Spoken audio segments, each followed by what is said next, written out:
Hey guys, tonight we're going on a mind-altering journey into the world of the ancient Egyptians, a civilization so advanced they could build pyramids without power tools, embalm your grandma for eternity, and maybe, just maybe, get absolutely baked while doing it. Yes, you read that right. Not everything in those golden tombs was about incense and holy cats. Some of it was very likely ancient Kush. So, before you kick off your sandals and settle into this desert dreamscape, take a moment to like the video and subscribe, but only if you actually enjoy this stuff.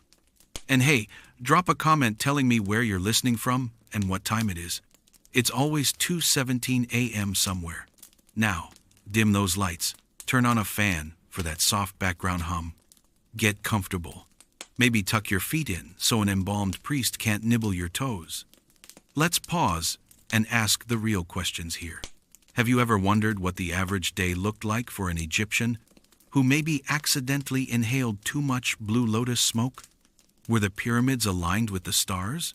Or just the result of someone saying, "Hear me out, but what if the tomb was a triangle?" Did the pharaohs really believe cats were sacred? Or were they just really into cats while extremely high? What was in that eyeliner? Were those elaborate ceremonies religious, or just the world's oldest rave? And if you were an Egyptian priest having a mystical vision of a god, how much of that was divine insight, and how much was, let's say, herbal enlightenment? Congratulations. You've just woken up in ancient Egypt, somewhere around 1300 BCE. You're barefoot, you smell faintly of honey and goat, and there's a slightly magical buzz in the air, or maybe that's just the incense. Get ready, because tonight, you're going to uncover the absurd, glorious, and possibly psychedelic side of ancient Egypt, a world where medicine, religion, and recreation all blurred into one big trippy sandstorm of history. Welcome to the Royal Health Department of Ancient Egypt, a place where science, magic, and vibes collided in a heady cloud of incense, crocodile fat, and questionable powders.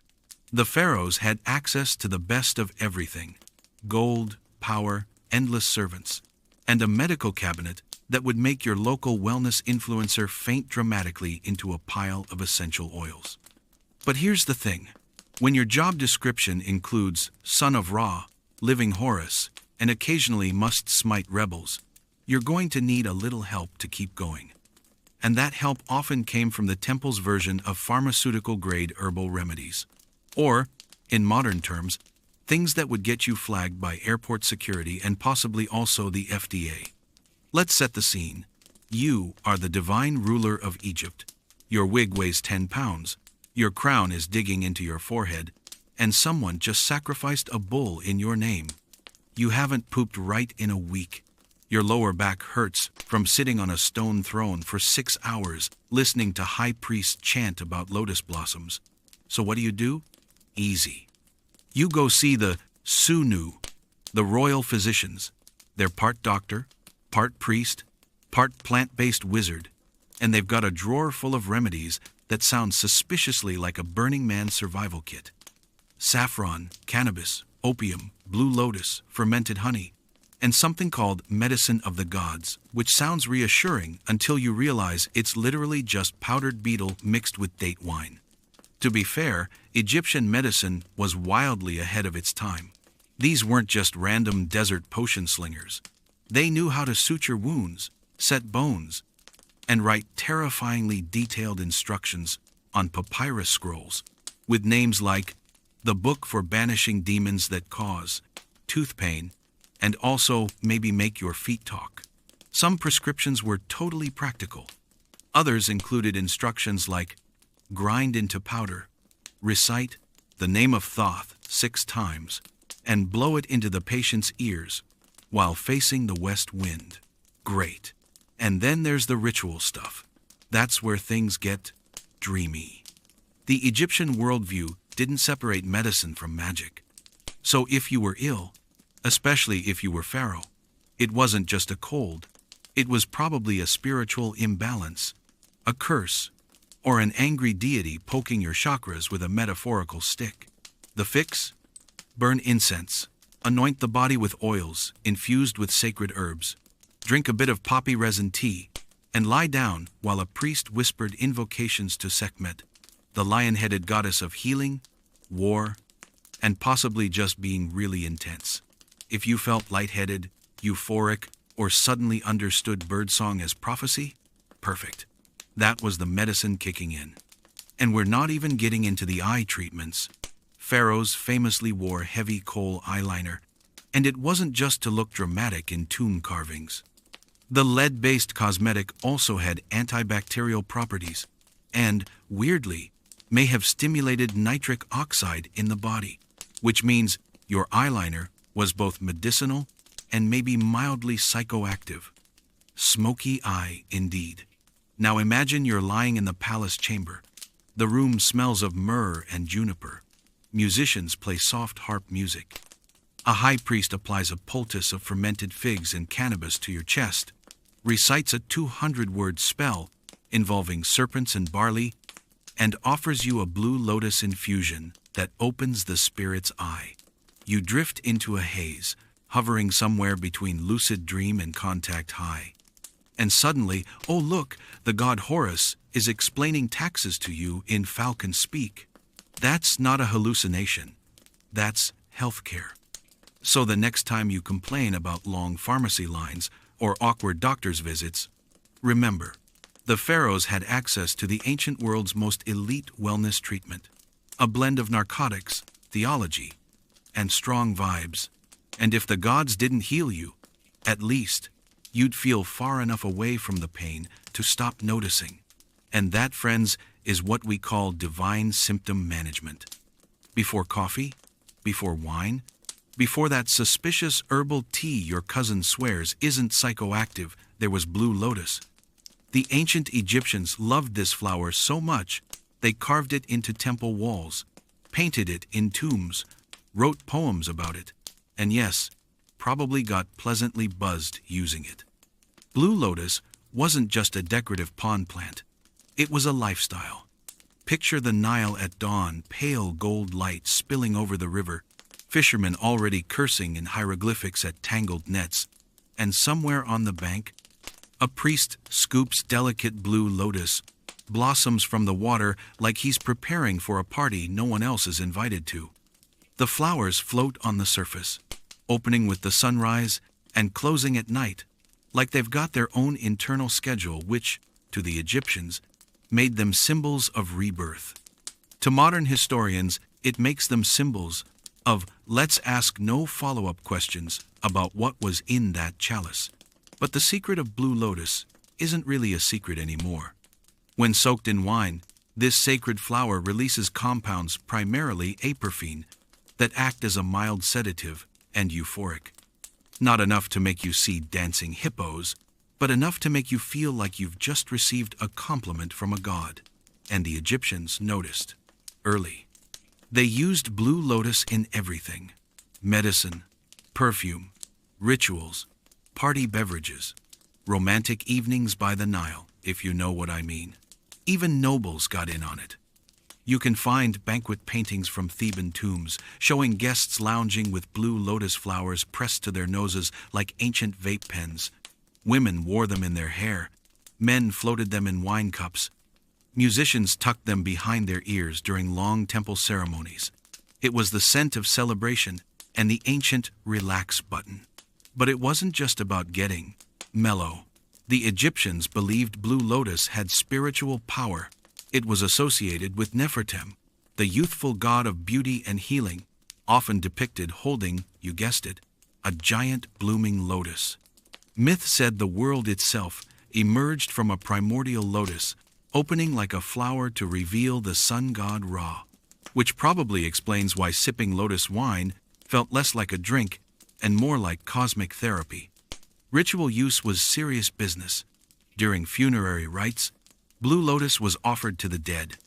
Priests believed it helped guide the soul safely into the afterlife, like a calming travel companion for the ultimate long trip. Archaeologists have even found dried blue lotus blossoms inside tombs, including that of King Tutankhamun. Imagine being buried with your favorite flower so you could keep the vibe going in the next life. Respect. And don't forget the love potions.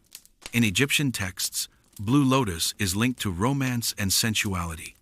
Some poems from the New Kingdom period describe lovers meeting in lotus gardens, wine cups in hand, talking about feelings before walking off mysteriously behind papyrus trees.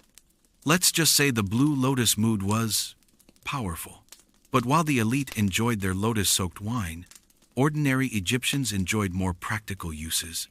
Healers applied crushed lotus to treat pain, insomnia, and anxiety. If someone had trouble sleeping, you gave them lotus tea. If someone couldn't relax after surviving a hippo attack lotus wine. If someone thought demons were stealing their thoughts, okay, that required both lotus and a priest. But you get the idea. The effects? Most scholars think it produced a gentle, floaty, feeling relaxed muscles, dreamy thoughts, maybe some enhanced music appreciation. The kind of thing that makes you stare at the Nile for an hour, thinking deep thoughts like, are we all just fish who learned ambition?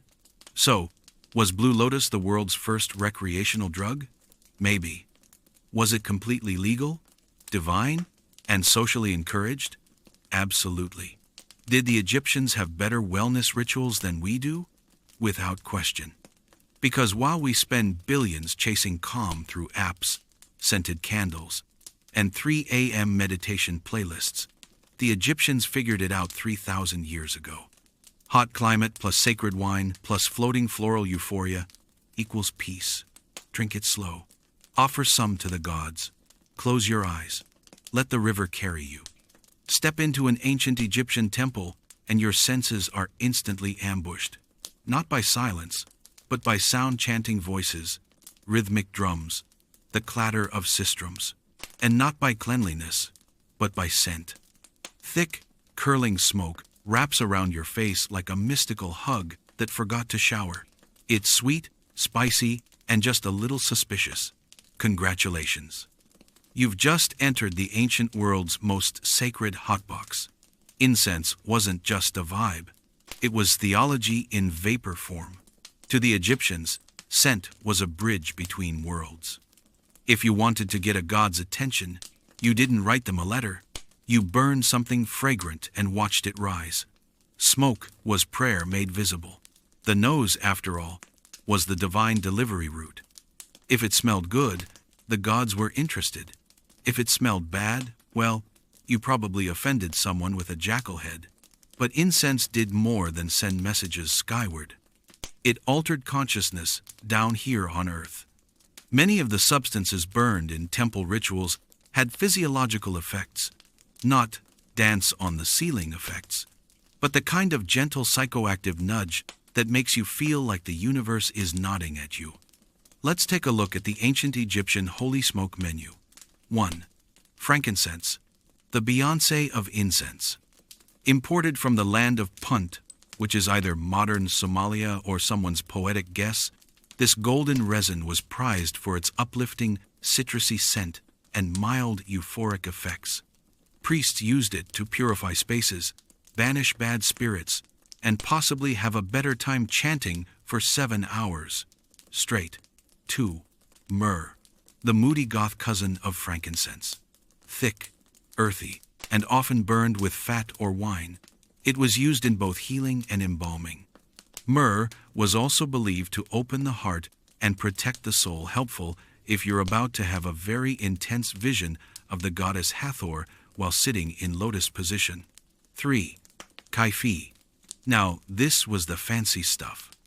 A complex incense blend used primarily at night, Kaifi contained up to 16 ingredients, including honey, raisins, wine, cinnamon, juniper, and possibly cannabis or opium. Imagine your grandmother's fruitcake collided with a medicine cabinet and caught fire. That's Kaifi. The effects? Reportedly calming, euphoric, and very good at encouraging divine dreams. And speaking of opium, yes, the Egyptians had it. Traded via Crete and the Levant, opium likely made its way into high-status temples and medicine chests. While there's debate over exactly how often it was used, some texts describe sleep remedies, and pain-banishing concoctions that sound an awful lot like someone handed Grandma a warm cup of poppy milk and told her not to worry about the afterlife. Combine this with dark, echoing temple halls, flickering torchlight, hypnotic music, and a gentle but steady stream of smoke, and it's not hard to see how priests entered altered states, or as they'd call them, spiritual communion zones. Now, before we accuse the entire ancient priesthood of being glorified stoners, let's be fair. These rituals were deeply structured. Timing mattered. Words mattered. The amount of incense burned mattered. It wasn't a party. It was a performance for the gods. But that doesn't mean they didn't catch a bit of a contact high while performing it. The average temple smelled like a mixture of perfume, charred raisins, and divine intention. And everyone in the room, the priests, the musicians, the unlucky initiate crouching in the corner holding a bronze bowl, was breathing it all in, and for good reason. Incense didn't just hide the smell of sacrificial goats. It helped transform reality. The smoke blurred the edges between physical and spiritual, dream and wake, mortal and divine. You didn't just feel closer to the gods. You felt like maybe you were a god, or at least their very fragrant intern. So the next time you light a stick of incense and wonder why you suddenly feel both sleepy and wise, just remember, ancient Egypt did it first, and possibly better, with more gold, more gods, and way more smoke. Let's begin with a bold statement. Nobody builds a 2.3 million stone block triangle in the middle of a desert unless they're at least a little altered. The Great Pyramid of Giza is a mathematical marvel, an engineering mystery, and let's be honest, a red flag that someone had either divine inspiration or a really strong batch of something herbal. The Egyptians would tell you it was built with faith, geometry, manpower, and divine favor. But let's not pretend hauling multi-ton blocks uphill in 100-degree heat didn't require a little chemical encouragement. Call it divine assistance, or call it a lot of lotus wine and fermented date paste. Let's unpack the construction site. You wake up at dawn, which is really 4 a.m., but no one owns a watch on the edge of the Nile. You're a worker, which sounds respectable until you realize it means hauling limestone for 12 hours while a man in eyeliner yells at you about alignment. You slept on a straw mat. Your breakfast was beer and bread. Not beer with bread, beer and bread. That's the entire food group. The beer is thick, warm, full of sediment, and has enough alcohol content to qualify as breakfast, hydration, and light anesthesia. You are now both nourished and slightly buzzed. Perfect time to build a pyramid. Historians agree the pyramid builders weren't slaves. They were skilled laborers, paid in food, beer, and the occasional holiday if nobody important died. They also worked in crews with names like the Drunkards of Menkaure and the Friends of Khufu, which tells you everything you need to know about the workplace culture. It was a union job, with vibes. And this is where things get weird. There's evidence some workers may have used psychoactive plants, not recreationally, but ritually, to enhance endurance, ease pain, or, stay spiritually aligned while pulling 5-ton granite slabs up a sand dune. These weren't weekend warriors. They were ancient spiritual athletes. Let's talk substances. Blue lotus wine was a favorite. Mildly psychoactive, calming, and deeply associated with the gods. Drink too much, and you might start humming ancient hymns backwards while talking to the sun. Fermented honey cakes, possibly infused with herbal extracts, were used in ritual offerings and possibly snacked on by workers who wanted to take the edge off moving 80 tons before lunch. Mandrake root, with hallucinogenic properties, was known in Egypt and used medicinally. Was it used recreationally? Maybe not. But if you saw your coworker talking to a rock shaped like Anubis, you probably wouldn't question it. Kaifi incense, often burned at night, had both sedative and euphoric qualities. Imagine ending a long workday by sitting around a communal fire, drinking sweet beer, and inhaling a blend of raisins, wine, myrrh, and just a hint of mystery spice. It was ancient aromatherapy, with afterburn. And look, even if the average worker wasn't tripping through dimensions, the priests and architects directing construction absolutely were. Temple rituals often involve mind-altering smoke, sleep deprivation, and divine inspiration via incense to the face. So when someone had a dream about aligning the pyramid with Orion's belt, everyone just said, "Sure, that tracks." Then there's the physical toll. Blisters, heat stroke, crushed toes. You need pain, relief, and there's no ibuprofen. What do you have? Herbal poultices, poppy infusions, possibly some hemp-based salves, and a co-worker named Hapu who insists he can speak to scarabs. Somewhere between the heat, the chanting, the smoke, and the sweet bread and beer haze, the lines between labor and ritual blurred. You weren't just building a tomb. You were participating in a cosmic event. You were helping the pharaoh ascend to the stars. You were part of something eternal. And maybe, just maybe, also a little drunk. So the next time you marvel at the pyramids and ask, how did they build that without modern machinery? Consider this. Maybe they had help from faith, from community, and from whatever was in that lotus wine. And frankly, if you had to build a giant triangle in the desert for eternity, you'd want a drink too. Imagine waking up at dawn. The Nile mist is still clinging to the reeds. The sun hasn't finished clocking in. And your first thought isn't coffee, it's beer. Not a cold lager. Not a crisp IPA with notes of citrus and pretension. No, you're reaching for a thick, warm, sludgy bowl of Egyptian breakfast brew. Welcome to ancient Egypt, where beer wasn't just a drink, it was a lifestyle. Before espresso shots and oat milk lattes, there was heket, a kind of liquid bread slurry made by partially baking barley loaves, then soaking and fermenting them until the mixture turned bubbly and funky enough to put a smile on your otherwise overworked face. It wasn't elegant. It wasn't clear. It looked like someone put cereal in swamp water and left it in the sun. But it worked. Beer was the great equalizer in Egypt. Rich or poor, man or woman, adult or child, everyone drank it. Even children. Not because they were cool, but because the water was deadly. The Nile may look majestic, but it doubled as a highway for hippos and human waste. Drinking unfiltered river water was a one-way ticket to explosive regret. Beer, on the other hand, had been boiled and fermented, safer, nutritious, and just buzzed enough to make your clay sandals feel like clouds. And let's talk nutrition. This wasn't just party juice.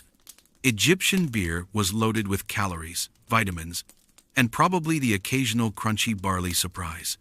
It was your breakfast, your lunch, and sometimes your only medical plan. Feeling tired? Drink beer. Feeling sad? Drink beer. Pregnant? Here's some beer with added dates and honey. Good luck with childbirth. It's no exaggeration to say that beer was the second most important liquid in Egypt, right behind the Nile itself. It was brewed in homes, temples, royal estates, and even inside pyramid complexes. Large-scale breweries were managed by women, temple workers, and occasionally divine inspiration. Brewing was sacred, a gift from the gods, and yes, they had a goddess of beer. Her name was Tenenet, or Chenenet, depending on how dusty your papyrus is, and she was the divine embodiment of beer and childbirth. Because, clearly, if anything can make childbirth bearable in 1300 BCE, it's beer. There was also Hathor, the goddess of love, music, intoxication, and festival hangovers. She was worshipped with music, dance, and generous buckets of booze. Think of her as the original party DJ, if the DJ also controlled your crops and fertility. But don't picture ancient Egyptians doing keg stands next to the Sphinx. Beer was serious business. It was offered to the gods in temples, placed in tombs for the afterlife, and traded as currency. Laborers on state projects were paid in beer, roughly 4 liters a day, depending on your job and how many bricks you hadn't dropped on your foot that week. It was like a government pension, but frothier. And if you're imagining high-functioning alcoholics building pyramids while half-blind on barley soup, you're not entirely wrong.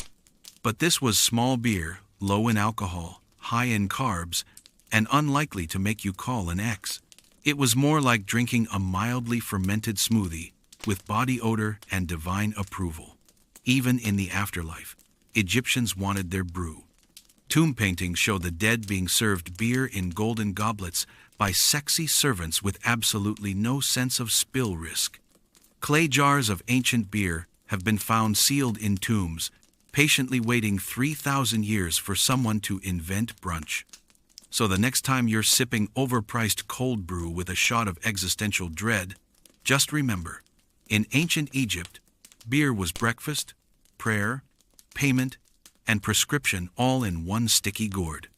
And somehow, they still managed to build wonders of the world while buzzed before noon. Cheers to that. So, you've just been promoted to priesthood in ancient Egypt. Congratulations. You now have direct access to the gods, divine secrets, and something even more important, exclusive temple-grade herbal perks.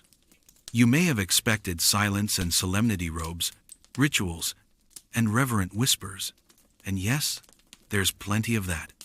But what nobody warned you about was the part where your daily duties also include burning narcotic incense, chugging lotus wine, and experiencing vivid divine visions that may or may not involve crocodile-headed life coaches. Welcome to Egypt's sacred inner circle, the original all-access spiritual backstage pass. The perks? Pretty decent. The side effects? Mild hallucinations and a lingering scent of old cinnamon and hot goat. Let's begin with the dress code. You wake up, shave every visible hair on your body seriously. Priests went full bald eagle to stay ritually clean, and don a spotless linen robe. No sandals, because footwear is for mortals. You cleanse yourself with water imported from a sacred pond, and possibly containing 0.02% actual frog. Then head to the temple to start your day with a series of offerings, hymns, and slow but spiritually intense choreography. But this isn't just pageantry. This is sensory immersion. The inner sanctum of the temple is dark, thick with smoke, and echoing with rhythmic chanting. You're not alone in there. The air pulses with something more than sound. It vibrates with kaifi, the holy incense made from a suspiciously elaborate list of ingredients that reads like a perfume label crossed with a potion recipe.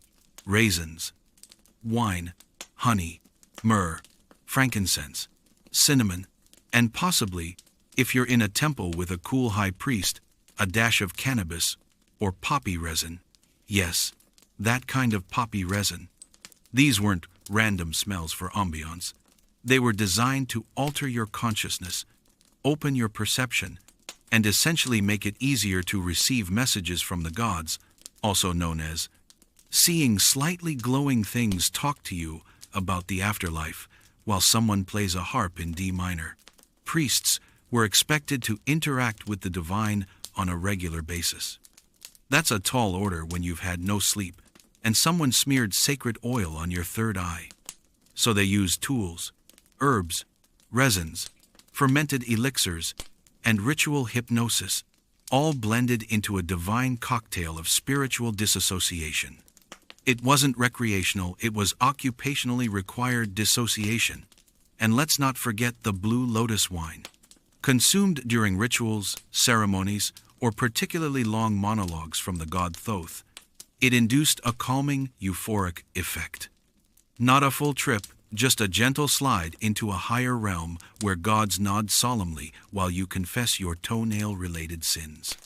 Being a priest meant living between worlds, not fully mortal, not fully divine, and definitely not fully sober. The visions you received weren't hallucinations. They were divine messages. You didn't inhale too much incense. You communed with the sacred essence of Osiris through vapor-assisted consciousness expansion. Big difference. But here's the catch. With great access came great responsibility. You couldn't just light up a bowl of kai-fi and vibe in the courtyard. These substances were guarded, ritually prepared, and used with precision. Overdoing it could be dangerous. Underdoing it, you might miss the part where the god tells you which festival to schedule next week. That's awkward. Some priests even slept in the temples, not for convenience, but to receive dreams from the gods during a practice called incubation. They'd sleep beside statues, surrounded by offerings and incense, in a room so smoky it could qualify as divine hot yoga. And when they woke, they'd interpret their dreams for prophecy, diagnosis, or just as a good excuse to cancel an unwanted marriage. So yes, priesthood was an honorable calling, but it also came with some of the most mind-bending perks of the ancient world. A job that required wisdom, ritual purity, deep focus, and the ability to hold a conversation with a hippo deity while lightly toasted on lotus fumes. Divine? Yes. Sacred? Absolutely. Completely sober? Not a chance. You're hunched over a slab of limestone, chisel in one hand, concentration in the other, carefully carving sacred symbols that will outlast empires. But your eyes are watering, your hands are shaking, and the temple is absolutely buzzing with incense smoke. Welcome to scribe life in ancient Egypt, where literacy was rare, divine responsibility heavy, and the work environment somewhere between a monastery and a scented fever dream. Let's be clear, being a scribe was a big deal. Most people in Egypt couldn't write. Hieroglyphs weren't just words, they were magic. Carving them incorrectly wasn't just a typo, it was a cosmic glitch. If you misspelled a god's name on a tomb wall, you weren't just sloppy, you might have doomed a soul to eternal paperwork in the afterlife. No pressure. So, to focus, what did you do? You chanted. You fasted. And, according to some evidence, you may have used certain substances to help channel the divine message. Because, let's face it, translating the voice of Ra into 180 tiny birds, snakes, eyeballs, and seated dudes is mentally exhausting. You needed something to help loosen the soul a little. Enter the temple trip. The scribe's chamber isn't a quiet office. It's a hot, stone echo chamber, full of burning myrrh, boiling ink, humming chants, and one over-enthusiastic high priest yelling about cosmic balance while waving a blue lotus in your face. The air smells like honeyed tree bark dipped in cough syrup. You're breathing it in whether you want to or not, and suddenly, you're feeling different. Not bad, not drunk, but very aware that the eye of Horus you just drew is now winking at you. Scribes weren't just writers, they were spiritual transcribers. And many temples believed in inspired writing, the idea that sacred texts should be received in an altered state. You weren't just documenting rituals, you were channeling gods. And if a bit of psychoactive herb or fermented fig juice helped make that connection clearer, well, that was just part of the uniform. In fact, the process of writing itself was magical. Hieroglyphs weren't just phonetic letters, they were living things. Writing the word crocodile was believed to summon crocodile energy unless you defanged the glyph with special marks. You had to negotiate with your own writing. Try doing that while completely sober, on a sandstone desk, surrounded by chanting and mild secondhand hallucinations. Some scholars believe scribes may have consumed small doses of blue lotus extract or wine infused with calming herbs before particularly intense writing sessions. Not to party, but to enter a more receptive, liminal mindset. Sort of like opening a mental door, so the gods could pop in and dictate a few paragraphs, and sometimes they did. Temple lore tells of scribes who heard the words of Thoth, the ibis-headed god of writing, whispering to them in dreams. Others claimed to see the script appear before them in light, or to smell certain scents when a divine phrase was coming. These visions were considered sacred, not suspect. If a priest asked how you knew what to write, you didn't say, I imagined it. You said, Thoth spoke, which honestly is just better PR. But there was a cost. Hours bent over scrolls in hot, smoky rooms took a toll. Scribes suffered from eye strain, back pain, and spiritual fatigue. Some became insomniacs. Others began receiving messages too often, scribbling feverishly while muttering about sacred ducks and how the moon has secrets. A few might have wandered too far into the haze, less channeling gods. More cosmic burnout. Still, scribes were honored, revered, fed better than most. Because while everyone could see a temple, only a few could write one into eternity. So, next time you see an ancient glyph-covered wall and think, wow, what precision, just remember, someone carved that while mildly high, slightly possessed, and terrified of spelling Osiris wrong. Respect the grind and the trip. Toothache, the silent killer of your mood, appetite, and will to exist. Now imagine that pain in ancient Egypt, where toothbrushes hadn't been invented, sugar was still a myth, and dentists, well, let's just say they were more optimistic guessers than actual medical professionals. But fear not, because even 3,000 years ago, the Egyptians had a cure, or at least they had something sticky, smoky, and narcotic enough to make you forget about the pain entirely. Welcome to Cosmic Dentistry, where your molar isn't just infected, it's spiritually cursed. And the treatment plan? A blend of rituals, herbal anesthetics, and enough poppy resin to make a mummy feel feelings. Let's set the scene. You've been gnawing on sand-filled bread for 20 years. That's not hyperbole. Egyptian bread was ground with stone tools, which meant each bite included a generous helping of grit, dust, and powdered sandstone. Delicious, but also excellent for slowly grinding your teeth into tiny, angry nubs. Add in a diet full of dates, dried meat, and more beer than water, and congratulations, you now have the dental profile of a gravel pit. Suddenly, one morning, your jaw feels like it's been cursed by a very petty crocodile god. Your tooth is throbbing, swelling, maybe oozing something that should definitely not be oozing. You're not dying, but you wish you were. So, what do? You visit the local Sunu, a priest-physician trained in the healing arts, spiritual hygiene, and applying things to faces while chanting. He takes one look at your swollen cheek, nods solemnly, and begins preparing what can only be described as a cosmic dental cocktail. First up, poppy resin. That's right.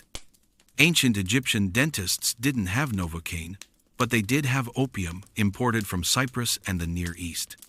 Mixed with honey, fig syrup, or palm wine, it was applied directly to the aching tooth or rubbed onto the gums. Think of it as a very ancient, very illegal numbing gel. Side effects may include dizziness, euphoria, and seeing Anubis in your soup. Next, a dose of frankincense or myrrh ground into paste. These resins weren't just for mummifying your aunt. They had anti-inflammatory and antiseptic properties. Plus, they smelled fancy. A smear of that on the gums could reduce swelling and make you smell like someone important was being embalmed in your mouth.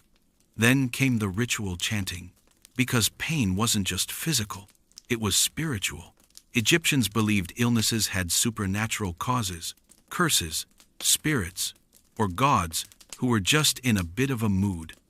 So while your gum throbbed like a drum solo, the healer might chant a spell like, "O Isis, mistress of spells, drive out the evil that festers in the mouth of your servant. Let the pain flee like a mouse before the hawk," all while blowing incense smoke in your face and tapping your forehead with a bronze spoon. And if all that failed, there was always the nuclear option, yanking the tooth. No anesthetic, no gloves, just a hooked tool, a strong arm, and a quick prayer that you passed out before the crunch.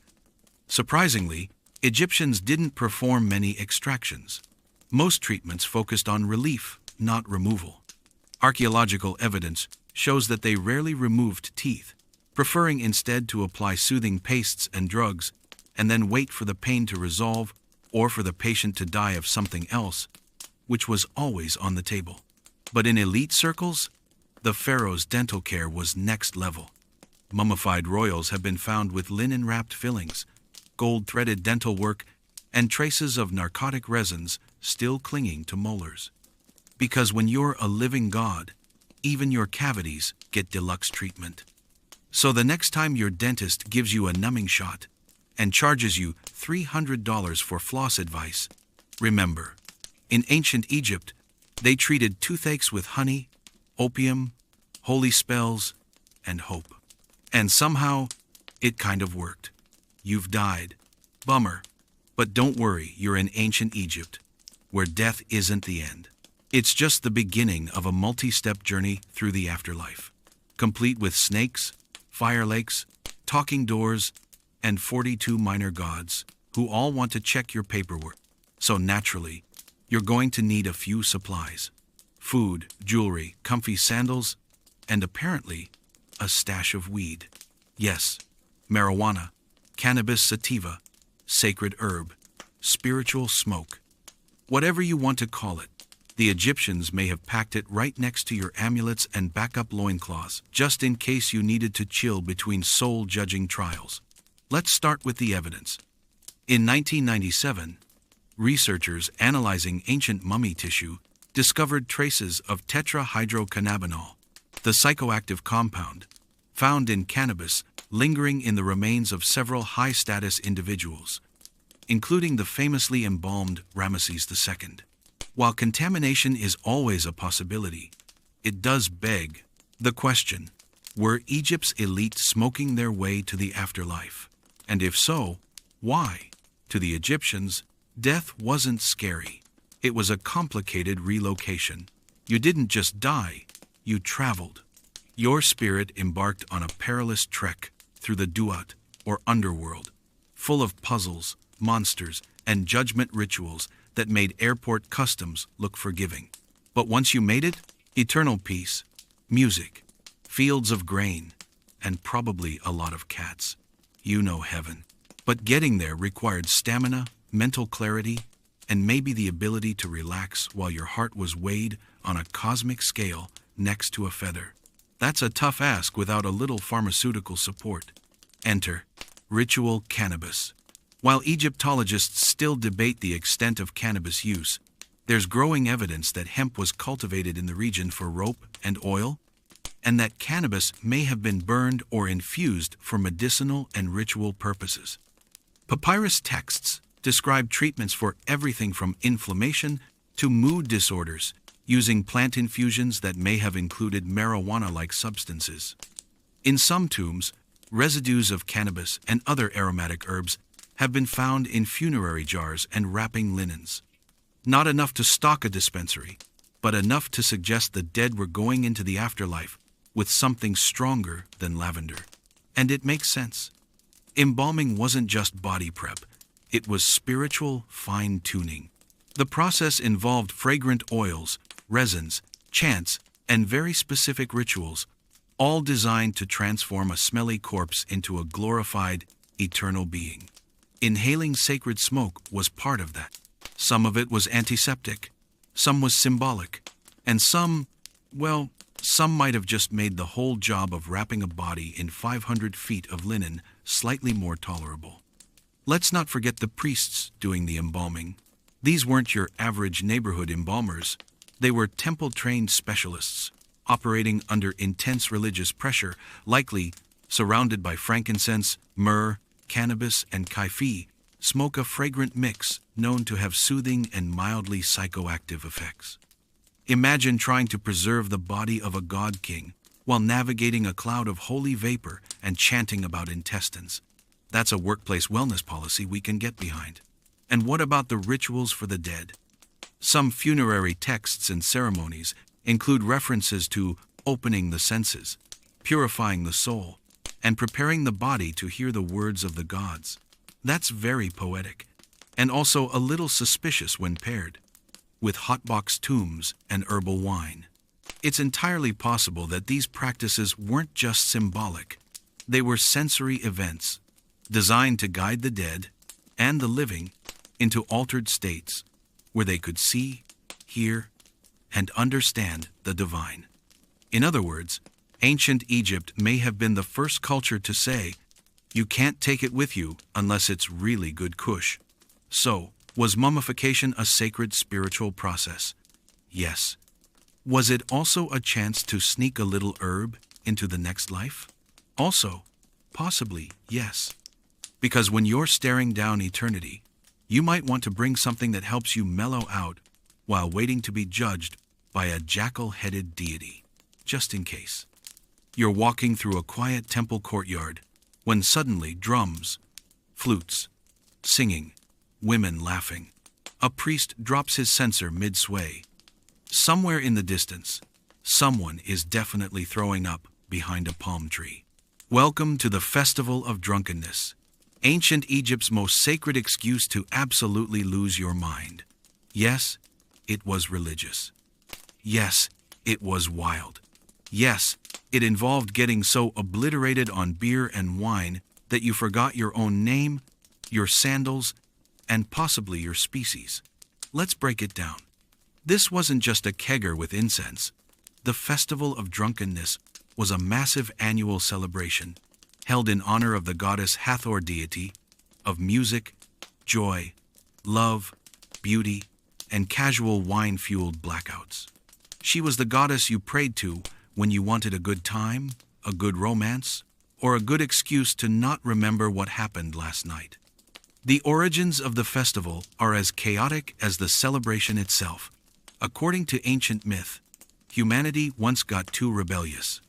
So the sun god Ra, in peak "I'm not mad, just disappointed" fashion, sent his wrath in the form of Sekhmet, a lion-headed goddess with anger management issues and incredible murder stats.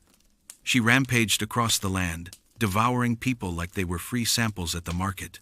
Realizing he may have overreacted, Ra decided to chill her out by getting her drunk. He ordered vats of beer dyed red to resemble blood, poured it all over the fields, and waited. Sekhmet saw the red, assumed it was a buffet, and drank until she passed out giggling. She woke up as Hathor, the joyful, flirty goddess of parties and soft hangovers. The moral of the story? Save humanity with alcohol. And thus, every year, Egyptians recreated this legendary event by gathering at temples, particularly Hathor's main cult center at Dendera, and drinking until the line between human and divine got hilariously blurry. What did this look like? Imagine hundreds, maybe thousands of people gathering before dawn. The air is still cool. The scent of perfumed oils wafts in from the priests, and everyone is already pre-gaming with cups of honeyed wine and thick barley beer. They chant hymns, beat drums, shake sistrums, those rattly religious tambourine, and gradually start getting louder and looser. The goal? Reach a state of ritual intoxication, not just to party, but to commune with Hathor. Drunkenness wasn't a vice, it was a gateway to the divine.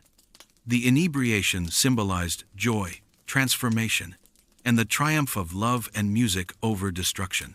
But also, yes, people got obliterated.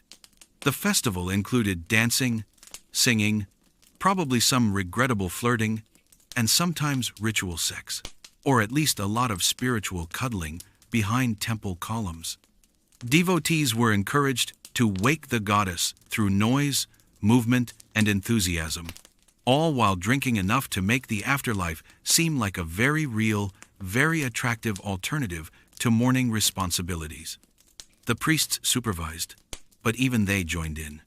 Imagine a high priest in full linen regalia, swaying to a harp solo, eyes crossed from lotus wine, while telling you to embrace the joy of Hathor, and also to stop climbing the sacred obelisk. And when the sun rose high and the wine ran low, the ritual would end with awakening. Worshippers were symbolically reborn, hungover, yes, but spiritually refreshed. Some would receive oracles or prophetic dreams. Others would receive a stern lecture from their aunt. Either way, they'd stumble home with stained tunics, sticky sandals, and a vague sense that they may have danced with someone who claimed to be a falcon. So what was the Festival of Drunkenness really about? It was about celebration, release, the annual chance to shed your worries, connect with something higher, or just floaty, and be reminded that joy itself was sacred. And maybe that being a little messy was divine. Because sometimes the path to enlightenment isn't paved with silence and fasting. Sometimes it's paved with beer, bad decisions, and a goddess who forgives you in the morning. If heaven had a smell, the ancient Egyptians would have bottled it, burned it, and waved it around in sacred processions until everyone was cross-eyed with reverence. Because in Egypt, scent wasn't just a luxury, it was a highway to the divine. Welcome to the temples of ancient Egypt, where the gods didn't want your voice, they wanted your nose. And they got it, in overwhelming doses of perfumed smoke, resins, flowers, oils, and whatever else they could grind into something flammable. Let's walk in. You step barefoot through the outer court of a temple. Already, the air feels different, heavier, more fragrant, like you've walked into a spa run by a group of very ambitious alchemists. A priest glides past in spotless white linen, trailing behind him the scent of myrrh, lotus oil, and possibly something he's not legally allowed to declare on customs forms. The deeper into the temple you go, the stronger the smells get.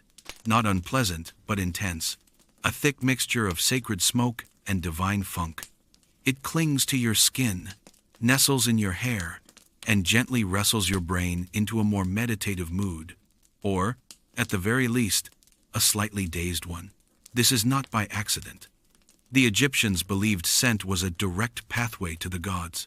If prayer was speech and ritual was movement, scent was the essence.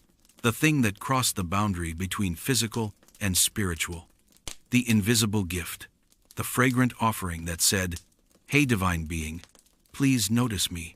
I smell amazing." The star of the show? Incense. Burned constantly during rituals, incense wasn't just for atmosphere. It sanctified the space, summoned divine attention, and let the priests and worshippers know it was time to stop thinking about their sandals and start communing with Ra. The most famous blend was kaifi, the sacred recipe that took literal days to prepare. Made with up to 16 ingredients, including honey, raisins, cinnamon, wine, and resins like frankincense and myrrh, kaifi was part perfume, part psychoactive cloud. It was usually burned at night, when the temples became dream chambers. It didn't just mask smells, it transformed reality. You weren't just in a stone building. You were inside the cosmic uterus of creation. Congratulations. Now, consider perfume another ancient Egyptian specialty. People of all classes wore it, but in temples, it was divine hygiene. Gods didn't like smelly humans. Before entering a holy space, priests anointed themselves with lotus oil, almond oil, and other sweet-smelling concoctions. The body wasn't clean unless it was fragrant, and sometimes these oils weren't just scented, they were infused with herbs that may have had calming, stimulating, or lightly euphoric effects. And that's not even counting the flowers. Oh, the flowers. Blue lotus, again, makes a guest appearance not just as a drinkable buzz, but as a nasal experience.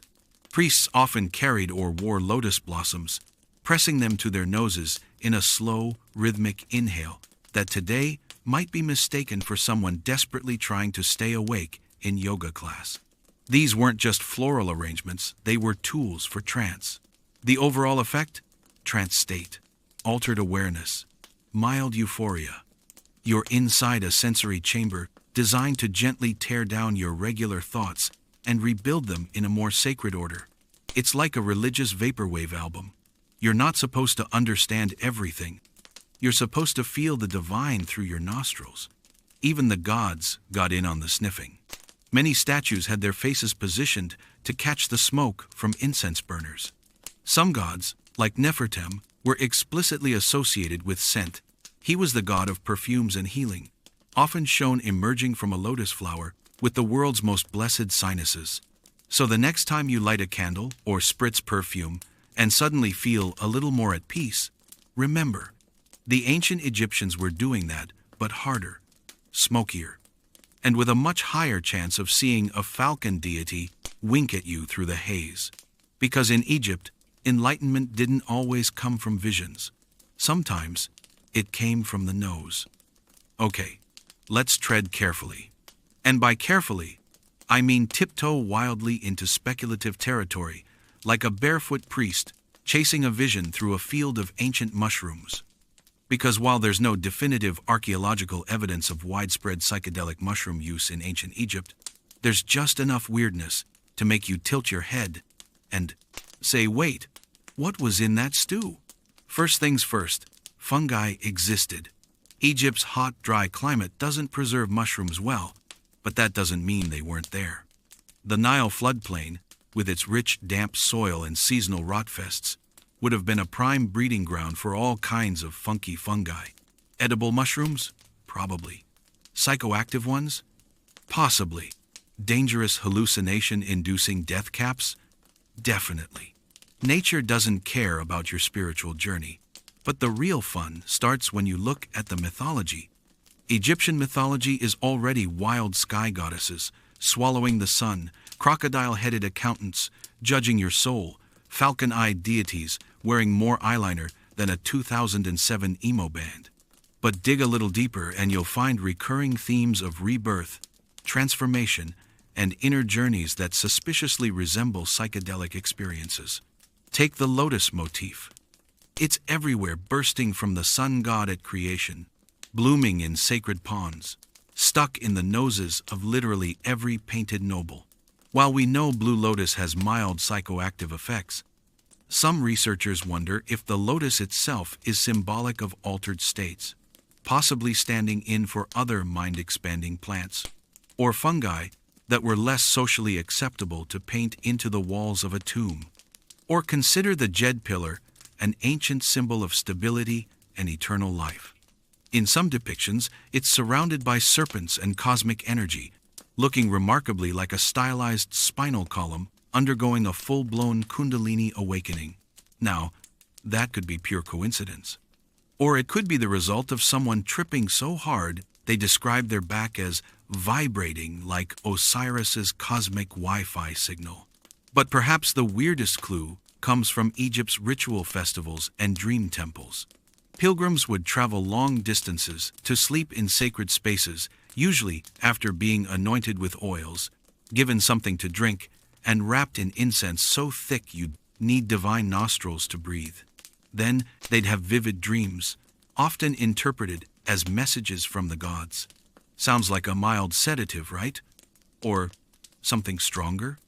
While we have no concrete records of mushroom rituals, it's worth noting that other ancient cultures like the Mayans, Siberian shamans, and early Indo-Europeans absolutely used psychedelic fungi for spiritual purposes. Egypt wasn't isolated. Trade routes connected them to the Levant, to Crete, to Mesopotamia. If sacred mushrooms were being passed around like divine appetizers, Egypt could very well have nibbled a few. And we do have some eyebrow-raising artwork. A few tomb paintings feature oddly shaped, umbrella-like plants that don't match known flowers. Are they mushrooms? Decorative umbrellas? Ancient noodle trees? No one knows. But a civilization that turns scarab beetles into a metaphor for rebirth might not have had a problem turning mushrooms into a symbolic stand-in for brain-melting transformation. Here's another angle. Egyptian priesthood rituals often involved sensory deprivation, chanting, sleep deprivation, and heavy incense exposure, all classic methods for triggering altered states.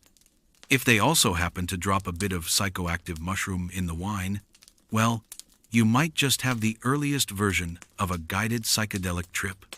Picture it. You're deep inside a temple chamber. Candles flicker, drums pulse. A priest in gold eyeliner hands you a drink that tastes like dirt and prophecy. 20 minutes later, you're staring at a wall and having a very intense conversation with a hieroglyph of a duck. Spiritual awakening? Divine madness? Fungal misadventure? Hard to say. But the result is the same: transformation, visions, and probably a strong desire to lie down. So, did the Egyptians use magic mushrooms? We can't say for sure. But between the myths, the metaphors, the dream temples, and the absolute vibe of their artwork, there's enough to make you wonder. Maybe not everything that bloomed in the Nile was meant for salad. When you think of funeral rites, you might picture somber music, quiet tears, and someone whispering, "He's in a better place now." In ancient Egypt, that better place involved a perilous cosmic road trip, a talking scale, and the terrifying possibility of being eaten by a crocodile, lion, hippo monster named Ammit. And if that sounds stressful, don't worry, the Egyptians had a solution. Cannabis. Yes. Tucked between the gold, the oils, the scarabs, and the 1,000 feet of ceremonial linen, there's growing evidence that the Egyptians included cannabis as part of their spiritual toolkit, especially in rituals concerning death, burial, and the afterlife. Because if you're going to embark on an eternal voyage through demon-infested darkness, you might want to be just a bit relaxed. Let's start with the hardish evidence. Traces of cannabis pollen and resin have been found in Egyptian mummies, burial sites, and temple remains, particularly among individuals with high social or spiritual status. One study even detected cannabis compounds in the lungs and hair of mummified bodies, suggesting either regular use or one very enthusiastic going-away party. Now, cannabis in Egypt wasn't exactly recreational. It was ritual, medicinal, and mystical, a plant with properties both earthly and divine. The word shemshemet appears in some medical papyri, and while its exact meaning is debated, many scholars think it referred to hemp or cannabis. It was used to treat pain, inflammation, and possibly to induce a state of calm, something you definitely want while your soul was being judged by a jackal in a feathered courtroom. In the cult of the dead, everything was symbolic. The body was prepared with herbs, oils, and resins, not just to preserve it, but to spiritually arm it for the trials ahead. Frankincense for purity, myrrh for healing, and maybe a touch of cannabis for, well, cosmic composure. Imagine you're the embalmer. You've got a body to wrap, 3 gods to invoke, and a crowd of grieving relatives to impress. The air is thick with kaifi smoke. The priest is chanting in a monotone that somehow lasts 3 hours, and you're applying a cannabis-infused balm to the chest of the deceased, part antiseptic, part sacred chill pill. That balm wasn't just for show.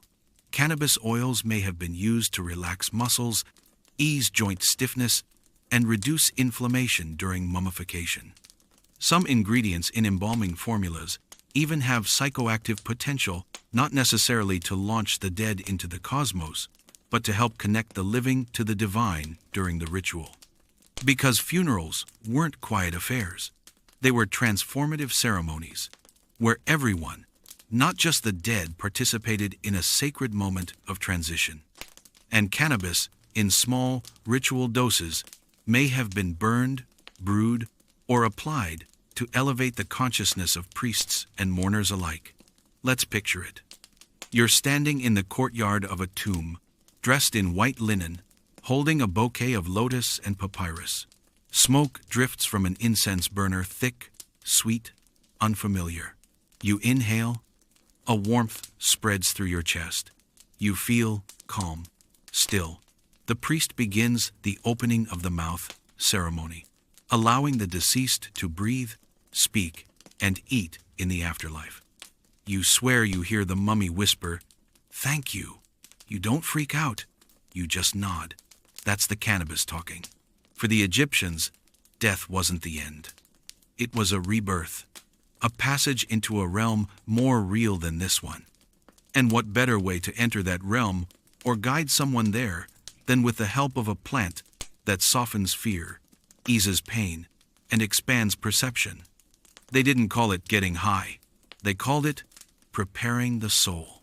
So next time someone tells you the Egyptians were all about pyramids and papyrus, You can. Remind them. They were also holy rollers, gently lighting up as they helped humanity shuffle off this mortal coil, with style, reverence, and just a little haze. Imagine this.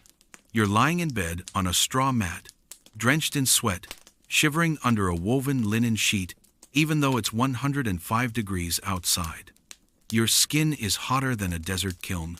Your thoughts are unraveling like a loose papyrus scroll, and someone keeps whispering your name in the voice of a crocodile. You're not dead. You're just running a fever in ancient Egypt. And to everyone around you, this is excellent news, because you, my friend, are about to have a prophecy. In a world where the spiritual and the physical were as entangled as a basket of sacred cobras, illness wasn't just an unfortunate consequence of eating questionable duck. It was a channel, a cosmic portal. And fevers? Fevers were hotlines to the gods. Let's dive into this bizarre, medical-spiritual crossover. Ancient Egyptian medicine was surprisingly advanced. They could diagnose diseases, set bones, and write detailed prescriptions involving honey, herbs, and terrifying things like powdered lizard. But they also firmly believed that certain ailments, especially strange, prolonged fevers or fits of delirium, weren't just sicknesses. They were signs that the gods were trying to contact you. Sometimes it wasn't just the fever. It was the dreams that followed. You'd drift in and out of consciousness, surrounded by relatives fanning you, and priests whispering spells over your head. And then, boom, you're in a golden field talking to a jackal who's warning you about the grain harvest. That's not heat stroke, that's divine insight. The Egyptians took dreams very seriously. Entire texts, like the dream book found on a papyrus in the village of Deir el-Medina, were devoted to interpreting the symbols that appeared in dreams. Dreaming of swimming? Good. Dreaming of eating crocodile meat? Bad. Dreaming of your teeth falling out? Still bad. Dreaming of being turned into a lotus flower? Surprisingly good. And also very on brand. Some priests, especially in the House of Life, a temple education medical hybrid, specialized in interpreting dreams. These were the OG therapists, the divine dream decoders, the ancient analysts of your midnight hippo visions. If you had a particularly vivid fever dream, it was seen as a message from the gods, and it was logged accordingly, probably in beautiful hieroglyphs, with a lot of emphasis on the snake you said winked at you. Now, were these dreams sometimes caused by actual infections, dehydration, or accidental inhalation of psychoactive incense? Of course. But in ancient Egypt, cause didn't matter as much as meaning. If you emerged from a 3-day fever claiming that Ra told you the pharaoh's taxes were too high, people listened. You might even get invited to speak at the temple. Or, quietly ushered away by some very serious men with sandals. There were even intentional fever inductions. Some purification rituals involved fasting, sitting in hot, enclosed spaces, or consuming heated herbs, all designed to bring on altered states. You'd sweat, see visions, and emerge either spiritually cleansed or convinced that cats are time travelers. Both outcomes were acceptable. And if you weren't lucky enough to have a fever, you could always go sleep in a temple. Incubation temples were places where people would sleep overnight in sacred spaces, hoping to receive healing dreams. You'd lie in the dark, surrounded by incense, priests chanting softly in the next room, and possibly a bowl of blue lotus tea in your belly. What followed was half nap, half hallucination, and entirely open to divine interpretation. In short, the Egyptians didn't just treat fevers, they mined them for prophecy. Your immune system wasn't failing, it was collaborating with the cosmos. So the next time you get the flu, start mumbling nonsense. Don't reach for the thermometer. Reach for your journal. Because maybe, just maybe, you're not delirious. You're divinely inspired. Let's talk eyeliner. Thick, dramatic, jet black lines that made every ancient Egyptian, from the high priest to your cousin's goat herder, look like they were perpetually on their way to headline a rock opera about solar gods. This wasn't just fashion. It was medicine. It was ritual. and, possibly, a low-dose neurological experience you smeared right onto your face. Welcome to the world of coal, the original smoky eye with side effects that go way beyond looking mysteriously aloof. The Egyptians didn't mess around with their cosmetics. They believed the body was sacred, and painting it was a form of protection, both spiritual and physical. The eye, in particular, was considered a gateway for both power and vulnerability. And in a world full of sun glare, sandstorms, and occasional curses from resentful priests, your eyelids needed armor. So they used coal, a black powder made from ground galena, or stibnite, antimony sulfide. It was mixed with oils or animal fat to form a creamy paste, then applied with a stick, always with care, always with intention. And that's when things got weird. See, the Egyptians didn't just apply coal for decoration. They believed it had magical and medicinal properties. The Eye of Horus, the stylized symbol seen carved into nearly every wall, sarcophagus, and amulet in Egypt, wasn't just a pretty shape. It was a representation of protection, healing, and cosmic balance. And when you smeared eyeliner on yourself in that sacred pattern, you were channeling divine power, and possibly microdosing a neurological stimulant.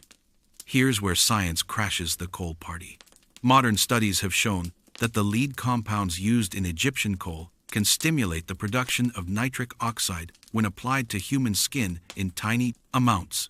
Nitric oxide is a molecule involved in immune response, blood flow, and more relevantly, neural signaling, which means that, in very small doses, this stuff may have heightened awareness, improved focus, and altered sensory perception.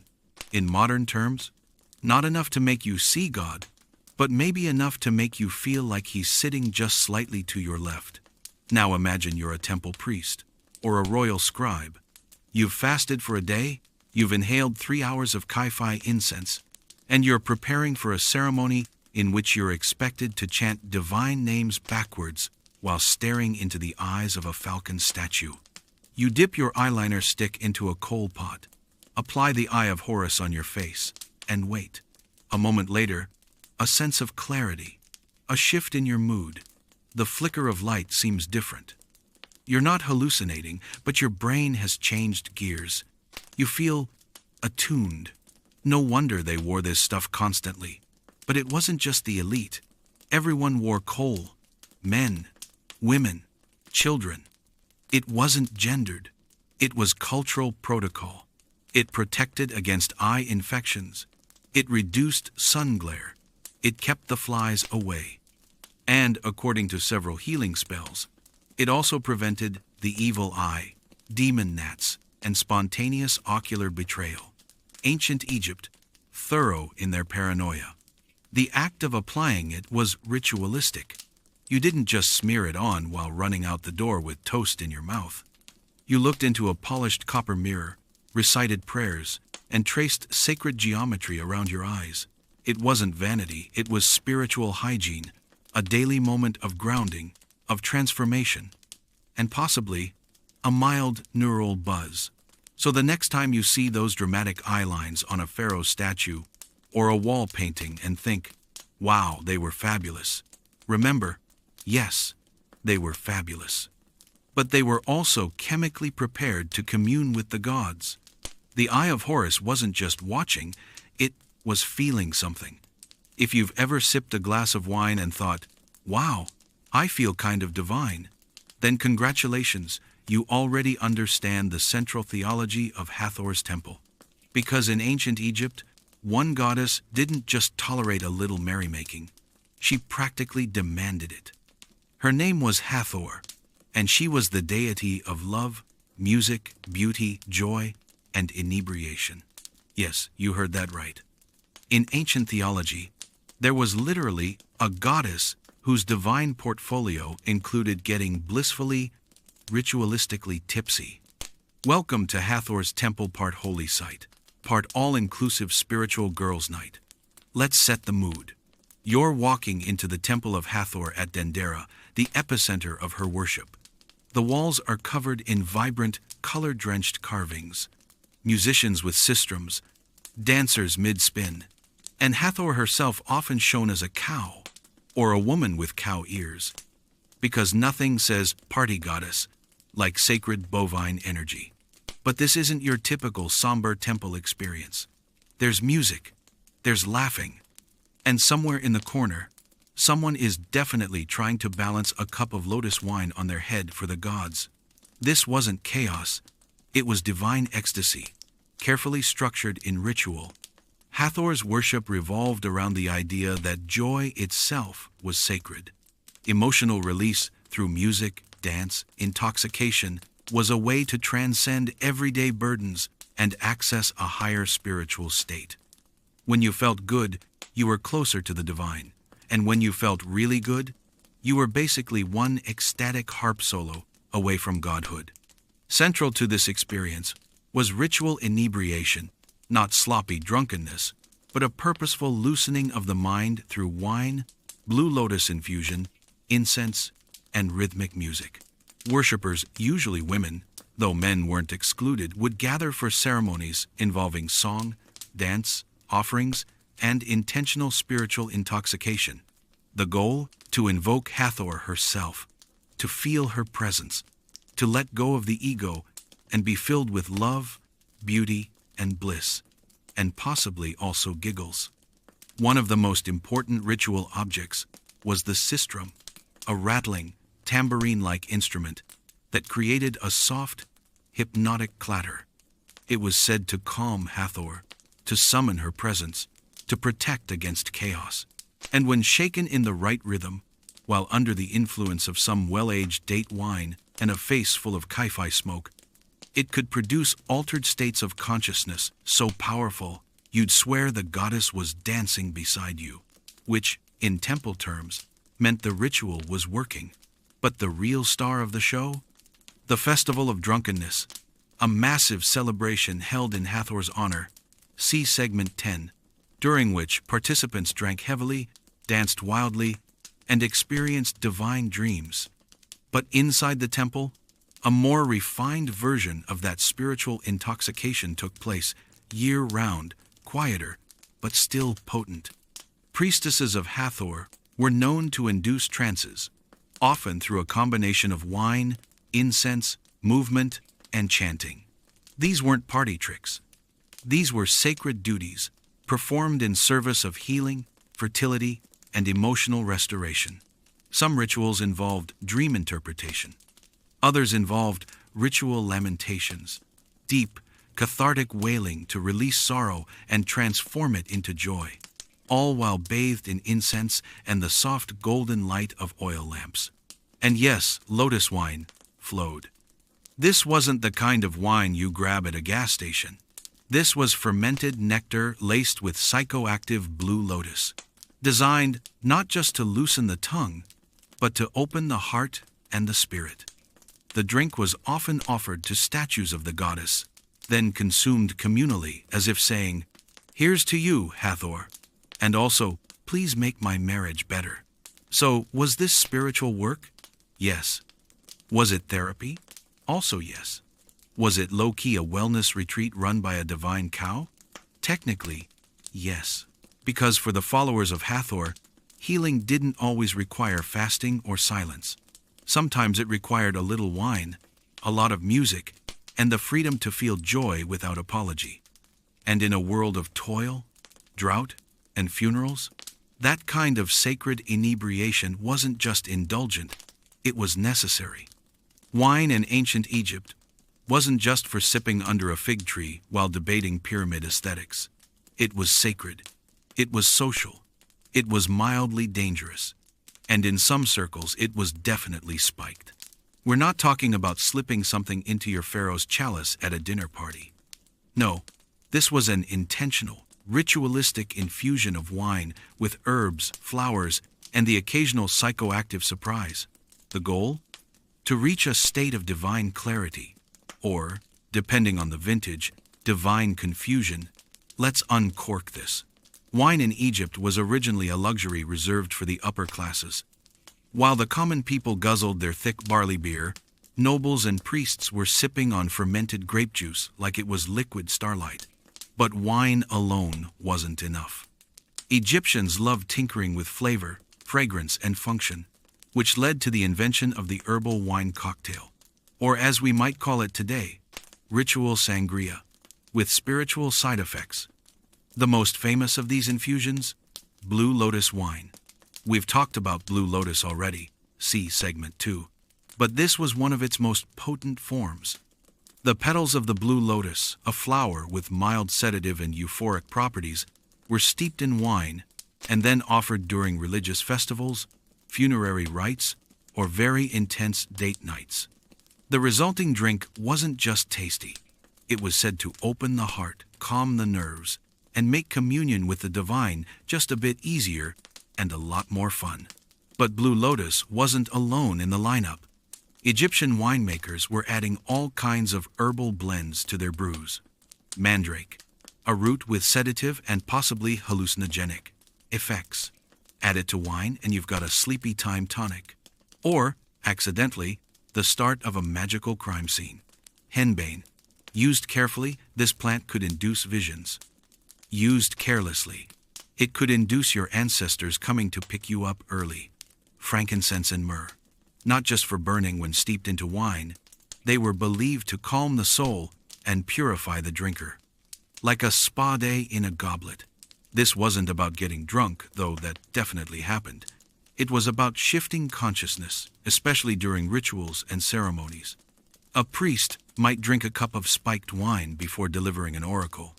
A grieving widow might sip it during a funerary rite to help process emotion and release the soul. And let's not ignore the romantic implications. Love poems from the New Kingdom era often reference wine and lotus as sensual enhancers. Nothing says eternal love like tipsy flirting under the stars while smelling faintly of fermented flowers. And this wine wasn't served in solo cups. Egyptians had beautiful vessels designed specifically for their sacred drinks, goblets, chalices, amphorae, with scenes of Hathor or lotus blossoms etched into the clay. Wine was both art and alchemy, poured into cups with as much reverence as any prayer. But as always, there was a line. Overindulgence could turn a sacred rite into a sloppy misstep, and the priests were very clear about moderation. In one text, a father warns his son not to drink too much wine, lest he become loud, forgetful, and disgrace his ancestors. We've all been there.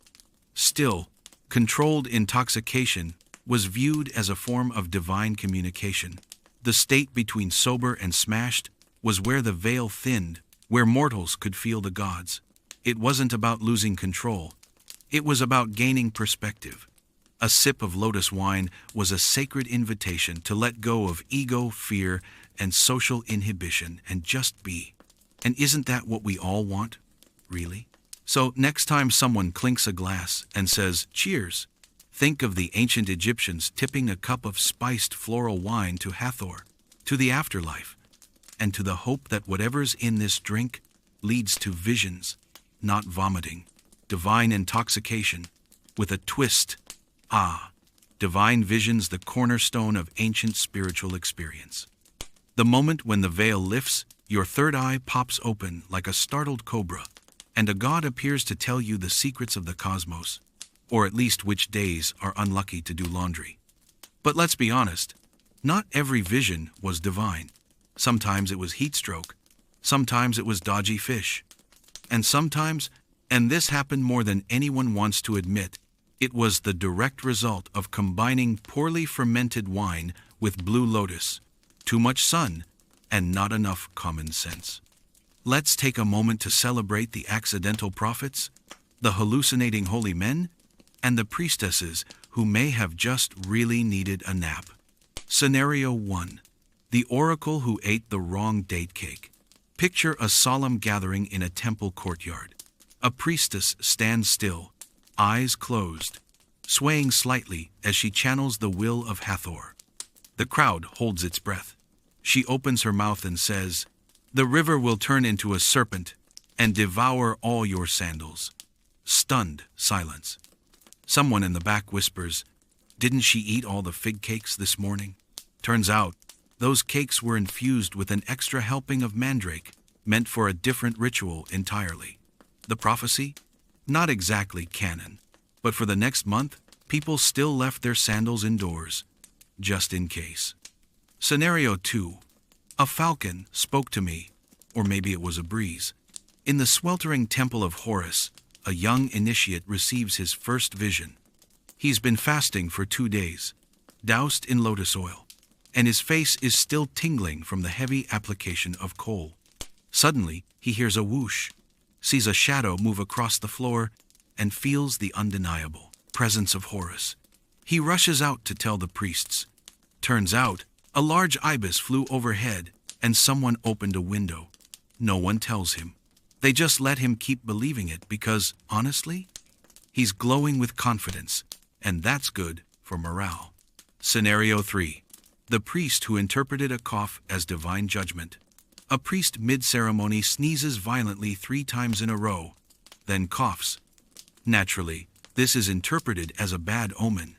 Within seconds, another priest declares that Set, god of chaos, is angry. They delay the ceremony for a week, fast, shave their eyebrows, and pour out a lot of extra incense. The real cause? He inhaled too much myrrh dust while trying to look majestic during a chant. Scenario 4. The pharaoh who thought his cat was Bastet in disguise.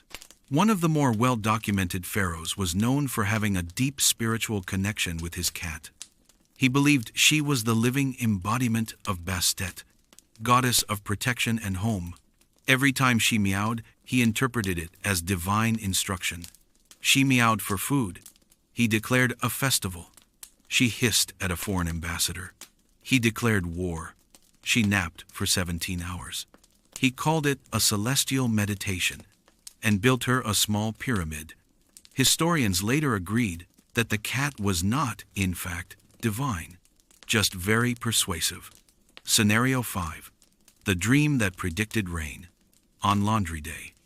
A scribe once claimed to have a vision in a temple dream chamber. In it, he saw Ra pouring water from the sky. The next day, clouds rolled in, and it rained a rare event in parts of Egypt. He was immediately hailed as a seer. Turns out, he'd heard the weather warning from a Nubian trader the day before and simply had a very literal dream. But hey, if it earns you a bigger dinner portion and a shout-out in the temple bulletin, who's arguing? In the end, ancient Egypt was a place where mysticism and misunderstanding danced hand in hand, often to the rhythm of a sistrum and the smell of something mildly psychoactive. Not every vision came from the gods. Sometimes it came from expired fish stew, or a fly buzzing a little too closely, or a particularly aggressive sneeze. But if it inspired awe, order, or an extra day off work, that was divine enough. Being a high priest in ancient Egypt meant many things: prestige, power, the ability to walk into a sacred sanctuary and casually chat with a statue while everyone else stood outside, sweating and bowing. But it also meant being a bridge between the mortal and the divine, a cosmic translator, if you will. And sometimes, to really understand the gods, you had to meet them halfway. How do you do that? Incense, elixirs, rituals, and, let's be honest, occasionally getting extremely, ceremonially, theologically high. Let's unpack the responsibilities. As a high priest, your job wasn't just to memorize a bunch of spells and wave a stick at sunrise.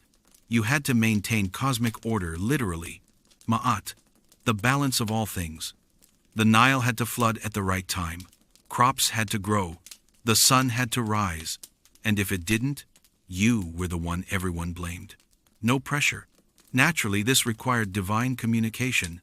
You had to receive omens, interpret dreams, channel gods during ceremonies. You couldn't just wing it, unless winging it meant channeling Thoth while standing in a haze of kaifi smoke, eyes glazed, muttering about sacred ibis feathers. Because that happened. A lot. Temple rituals were designed to alter consciousness. The use of incense, music, rhythmic movement, chanting, fasting, and sacred substances created a state of mind somewhere between laser focus and mild out-of-body experience. High priests didn't just perform rituals, they entered them. Fully, spiritually, often chemically. Let's take a typical morning. You wake before dawn, bathe in cool, perfumed water, and shave your entire body, not for fashion, but for ritual cleanliness. You then fast, meditate, and inhale about 3 metric cups of temple-grade incense smoke, while chanting the 317 names of Ra without blinking. Your colleagues are ringing sistrums. Someone's burning blue lotus. There's definitely wine in the corner that's been steeping with herbs you don't recognize, and you still haven't had breakfast. By the time you enter the sanctum sanctorum, the innermost room of the temple, the place where the god resides in statue form, you're not just calm, you're floating. Not hallucinating wildly, mind you. The Egyptians were precise. This wasn't party time.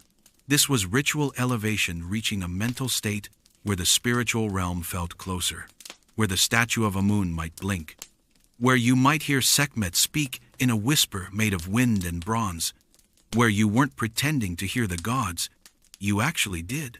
Was it all incense and imagination? Well, not entirely.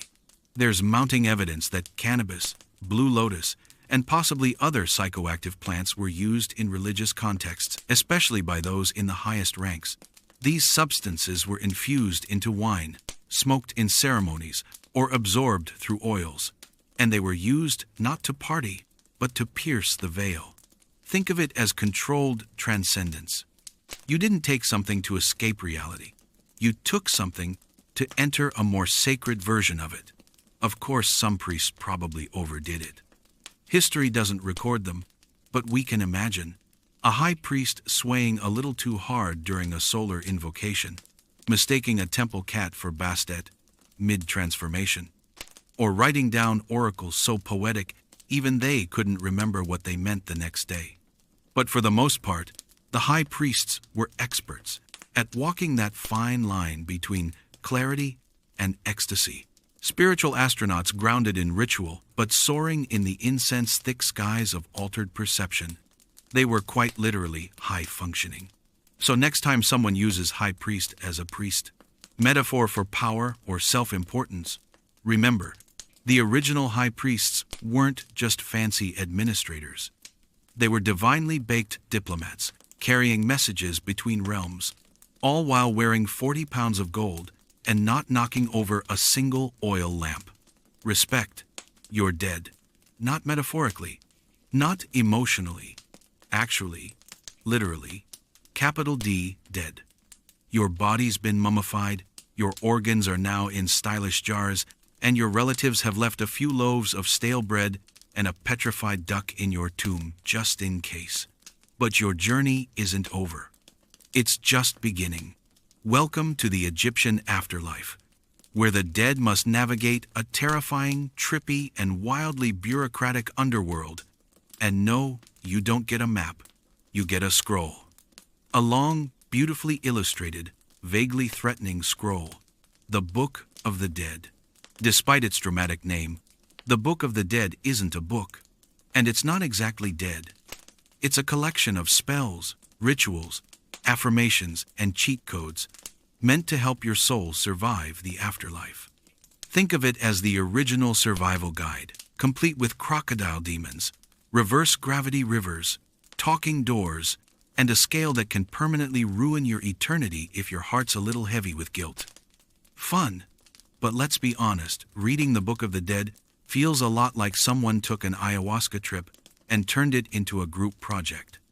You're instructed to sail on a solar boat, transform into a heron, whisper secret passwords to baboons, and casually confront a giant snake that wants to eat your soul.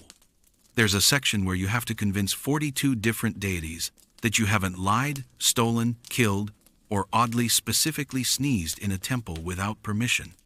If this sounds overwhelming, that's because it was. Which is why many Egyptians prepped their souls with ritual practice, sacred drugs, and probably the ancient equivalent of a weighted blanket. And it's here that things get trippy. Literally. Some scholars believe that the Book of the Dead wasn't just metaphorical. It was describing actual visionary experiences, possibly ones achieved through fasting, ritual sleep, chanting, and yes, ingestion of psychoactive substances. Blue lotus, poppy extracts, mandrake root, all were known to the Egyptians, and all have mind-altering effects when used properly, or hilariously when not. Imagine being a priest preparing for a funerary rite. You drink a cup of wine steeped in lotus petals, inhale hours of kaifi incense, and chant spells until your voice sounds like it belongs to someone else. Then you read aloud from the scroll, invoking the soul's journey. Suddenly, the words aren't just text, they're real. The snake appears. The river speaks. You're there. This wasn't just ritual. It was simulated afterlife navigation. Even during life, the Egyptians rehearsed their death. Wealthy individuals had personalized books of the dead written, complete with illustrations showing their souls doing backflips over crocodiles and politely high-fiving Osiris. But what if these weren't just stories? What if they were instructions for an induced spiritual vision, a kind of ancient lucid dream? The images in the Book of the Dead are surreal. Disembodied hearts, giant scorpions, flaming lakes, fish that double as soul guardians. It reads like a sacred fever dream or a very niche horror movie. But to the Egyptians, it was all very serious. Your eternal peace depended on navigating this journey without messing up the lines. And in case you are wondering, yes, there were spells in the book to cover moments when you inevitably would mess up. One spell is literally, for not dying a second time, reassuring. In the end, you arrive at the Hall of Ma'at. Your heart is weighed against a feather. If it's lighter, congrats, you go to the Field of Reeds, where everything is eternally chill and your pets are waiting. If it's heavier, a crocodile, lion, hippo, beast named Ammit eats your soul, and that's it. Game over. So yes, death in ancient Egypt was weirdly specific, hallucinatory, and totally bonkers. But it was also comforting, because with enough preparation, the right herbs, and a really solid Book of the Dead, you just might trip your way into eternity. The Nile, lifeblood of Egypt, home of hippos, and occasional excuse for a nationwide mystical rager. Every year, like clockwork or possibly magic, the river would rise, the banks would overflow, and for a few glorious weeks, Egypt transformed from a sun-baked kingdom of labor and sand into a muddy, God-soaked wonderland. And yes, people got weird. Let's start with the basics. The annual flooding of the Nile, called the inundation, was more than just a seasonal event. It was the engine of Egyptian life. The water brought rich black silt to the farmlands, fertilizing the soil and setting the stage for a year's worth of crops, beer ingredients, and papyrus-based emotional support literature. But to the Egyptians, it wasn't just water and mud. It was a divine act. The flood was caused by the tears of Isis, mourning her dead husband Osiris. Her sorrow overflowed, literally, flooding the land with life-giving grief, somewhere between tragic poetry and extremely moist agriculture. And as with all things divine, the Egyptians didn't just respect the flood, they partied. With fields under water and farm work temporarily impossible, the inundation became a time of spiritual celebration, drunkenness, music, temple festivals, and weird prophetic dreams. It was as if the entire kingdom hit pause and collectively agreed, let's get existentially muddy for a while. In some regions, temples held elaborate ceremonies to honor Hapi, the god of the flood, often depicted as a pot-bellied figure, with man, boobs, lotus flowers, and a big smile. Offerings were thrown into the river, beer, bread, flowers, and on a few dramatic occasions, people. Yes, there are rumors that human sacrifices were once part of the mix, though scholars debate whether that actually happened or if someone just had a really bad time skinny dipping. And if you think flood means people stayed indoors, think again. Temples filled with pilgrims, some arriving by boat, some wading ankle-deep through silt, all eager to witness omens, hear prophecies, and possibly get a spiritual tune-up courtesy of the high priest and a suspicious-looking wine goblet. The flood was viewed as a liminal time, a threshold between the old and new year, the seen and unseen. Boundaries dissolved, so did inhibitions. There are accounts of ritual sleep during the inundation, people sleeping in temples to receive divine dreams. Dreams were thought to be more vivid during the flood, with the gods taking advantage of the cosmic openness to drop hints about your fate, your fertility, or whether your goat was secretly plotting against you. Meanwhile, musicians and dancers filled the courtyards. Priests burned kaifi incense by the bucket. Beer flowed like, well, the Nile. Blue lotus was steeped in every available cup. And if someone told you they had a vision of Ra doing cartwheels on a papyrus boat, you just smiled and nodded. It was that kind of season. Even animals got into it. Crocodiles were sacred during the flood, especially in towns like Crocodilopolis, actual name, where people fed them honey cakes and named them things like Divine Snappy or Lord of the Reeds. It was equal parts adorable and horrifying. But it wasn't all chaotic joy. The flood was sacred time, a moment of divine reset. People made amends, prayed for renewal, and invoked blessings for the year ahead. And once the waters receded, life resumed. The mud dried, the plows came out, the temples quieted, and everyone went back to pretending they hadn't spent the past month in a ritualistic daze, singing to a frog statue. So yes, the Nile flooded. And yes, everyone got weird. But in a land where gods walked among men and every harvest was a minor miracle, maybe that weirdness wasn't madness. Maybe it was Ma'at, the divine balance in action. Before protein shakes, granola bars, or those suspiciously chewy natural energy cubes that taste like sadness and raisins, the ancient Egyptians had a secret weapon for fueling long days of pyramid hauling, scribe sitting, and spiritual ceremony: fermented fig paste. Yes, fig paste. Sticky, sweet, possibly laced with herbs, and very much the ancient world's version of an energy shot minus the plastic bottle and the wild-eyed jittering. Let's unwrap this prehistoric power snack. Figs were everywhere in Egypt. The fig tree, known as the sycamore fig, was sacred. It provided shade, fruit, and a very solid excuse for sitting under something and eating instead of working. Figs were naturally rich in sugars, fiber, and minerals, basically the original power fruit. Dry them, mash them, mix with dates or honey, and you've got a dense, portable nugget of edible momentum. Now, take that base and give it the old Egyptian upgrade. Mix in fermented grain mash. Toss in some lotus petals, maybe a pinch of mandrake root or hemp, depending on who you're trying to impress or spiritually awaken.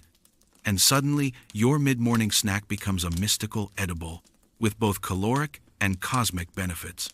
Workers loved it. Priests needed it. Nobles swore by it. Even mummies got packed with fig paste for the afterlife, because nothing ruins eternity like getting hangry during your judgment ceremony. These pastes were often hand-rolled, wrapped in leaves, and stored in clay jars. Some were designed to restore physical strength, others to calm nerves, and some were used specifically for ritual trances and long ceremonies when fainting mid-chant was frowned upon. Picture this. You're a temple musician about to play harp for 3 hours straight during a solstice. Ritual.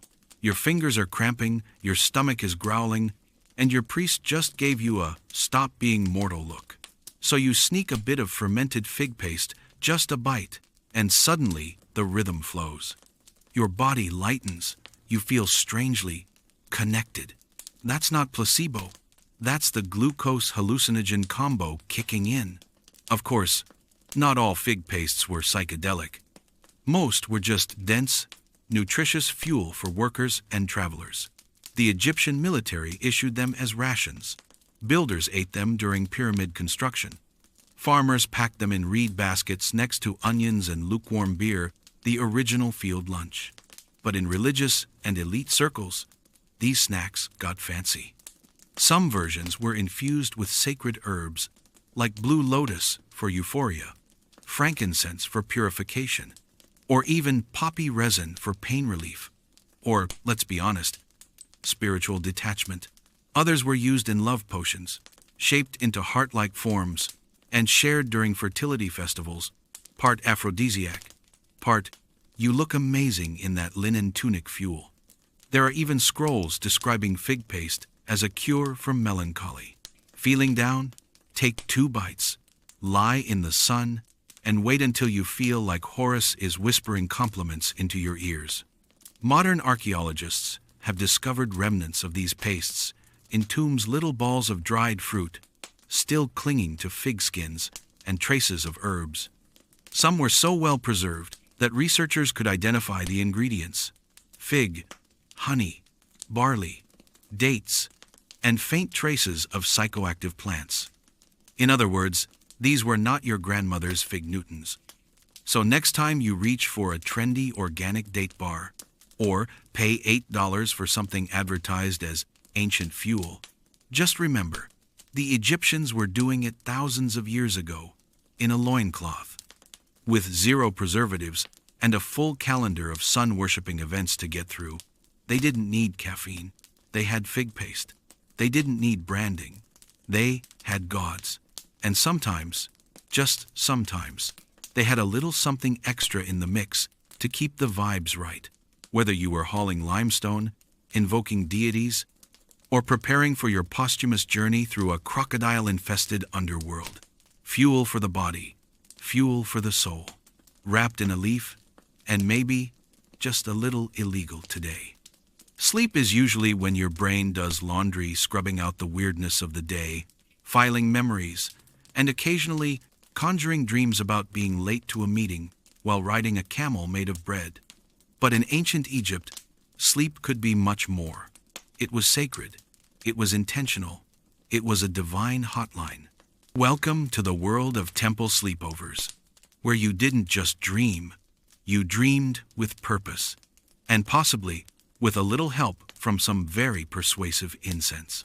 This practice was called incubation, not like eggs, but like lying in a temple overnight, hoping to get a message from the gods in your dreams. It wasn't just reserved for priests or nobles. Regular people, if sufficiently devoted, and not too smelly, could participate too. You brought an offering, cleaned yourself ritually, maybe fasted, and then curled up under the stars in the temple courtyard, or, if you were lucky, inside one of the specially designated sleeping chambers. The idea was simple: go to sleep, meet a god. The execution, less simple, more intense. Let's set the scene. You've entered a temple dedicated to a healing deity, perhaps Imhotep, god of medicine and architecture, or Serke, goddess of healing and scorpions, because in Egypt, those 2 concepts were inexplicably connected. The walls are covered in carvings. The air smells like burning myrrh and hot stone. A priest blesses you, sprinkles sacred water on your feet, and gently waves a sistrum as you settle onto a mat. You try to sleep, but you're surrounded by soft chanting. There's a brazier smoldering with kaifi incense, a heady mix of wine, raisins, honey, and herbs. You drank a blue lotus infusion an hour ago. Your body's tired, but your mind is hovering just above normal. The god is coming. Or possibly, your brain is vividly hallucinating because it's 2 a.m. Your blood sugar is low, and someone just whispered an ancient hymn about intestines into your left ear. In any case, you dream. In the dream, you walk beside a golden river. A falcon lands on your shoulder. A jackal hands you a scroll. A woman with stars on her body kisses your forehead and says, "Eat more onions." You wake up sweating, confused, spiritually shaken, and with a revelation. These dreams weren't just personal. They were messages interpreted by temple priests or scribes the next morning. Sometimes, the gods gave medical advice. Other times, they offered prophecies, warnings, or weirdly specific instructions about home renovation, Your job was to listen. The temples kept dream records, carved onto walls or written on papyrus. These included success stories. A man who was cured of foot rot after dreaming of walking through fire. A woman who conceived after being told to sleep facing the moon. A merchant who avoided financial ruin by not sailing on the day of the ibis. Divine Yelp reviews, essentially. Of course, skeptics today might say these were just dreams, the result of sensory overload, low lighting, and high incense to oxygen ratios. But to the Egyptians, dreams were as real as waking life, just from a different angle. And temple sleepovers weren't just medical. They were used for spiritual purification, seeking forgiveness, or simply trying to get clarity about which god you'd accidentally offended by sneezing during a hymn. Modern spa retreats wish they had this level of vibe. Aromatherapy? Check. Guided meditation? Check.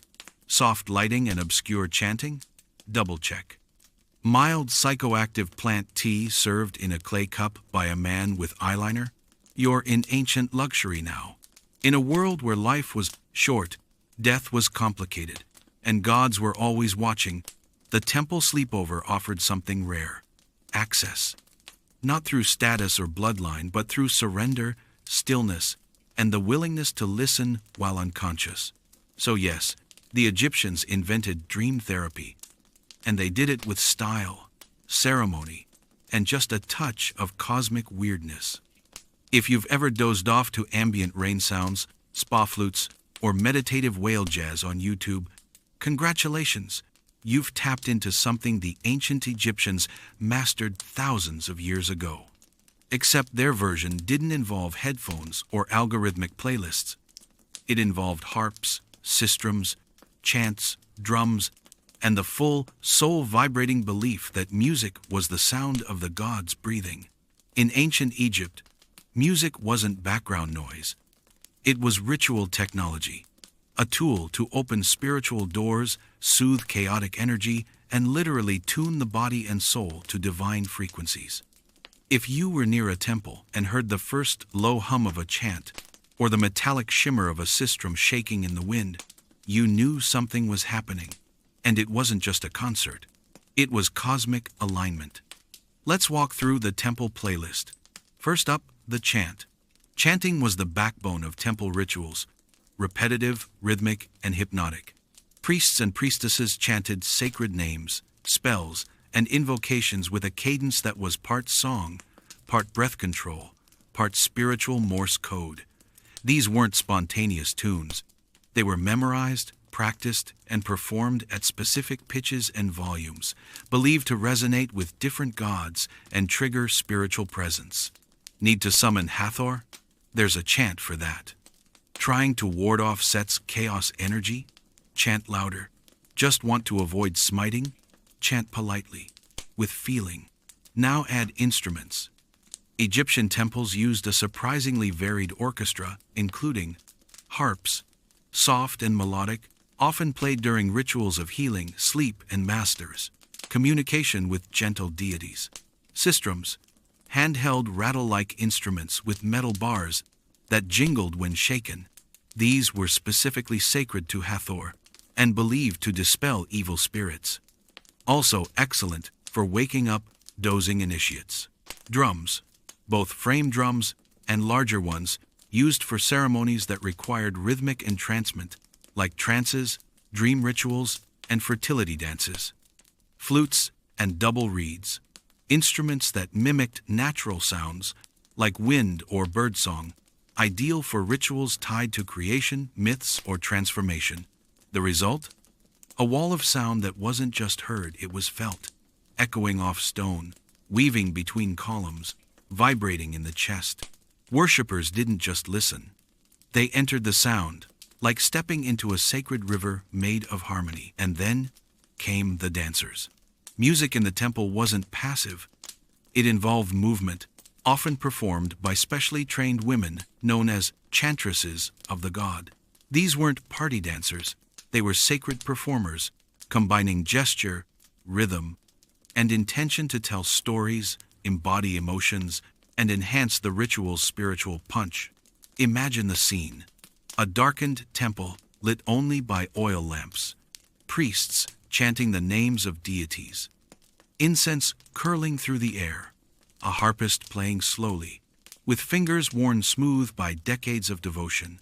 A chantress moving in time, her sistrum shaking like rainfall on metal. And somewhere in the background, you, eyes wide, wondering whether the tears you're crying are from beauty or mild sensory overload. The Egyptians believed that sound affected the spirit, directly bypassing logic and intellect. A single well-played note could open the heart, quiet the ego, or lure a god closer. Hymns were written not just for praise, but for emotional precision. Some were joyful, full of poetry and rhythm. Others were mournful, designed to pull sorrow from the body like venom from a wound.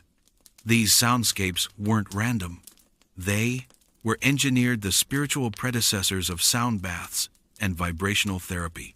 Only instead of a Bluetooth speaker, you had a harpist named Neferhotep who hadn't blinked in 3 hours. And here's the twist. Many of these hymns were meant to be heard in altered states, whether through incense, herbal infusions, ritual fasting, or sheer emotional overload. The listener was supposed to be somewhere between this world and the next, floating on a sacred sound cloud that carried them to divine realms. So no, they didn't have Spotify.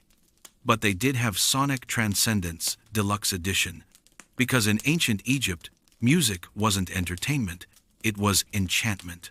So, you've spent the last 24 hours in a whirlwind of lotus wine, ritual chanting, cosmic dreams, and possibly a little too much fermented fig paste.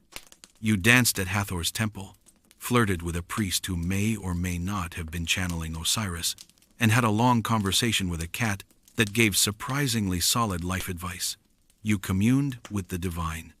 You saw the other side. And now, you're waking up, sober, sun-blasted, very much back in your mortal, slightly crusty body. Welcome to ancient Egypt, the Hangover Edition. There are no painkillers, no electrolyte drinks, no greasy falafel wraps to soak up last night's sacred regrets. Just you, a pounding head, the distant sound of a priest chanting about cosmic balance, and the slow dawning realization that you may have accidentally given your sandal to a statue. This right here, is the real test of spiritual resilience.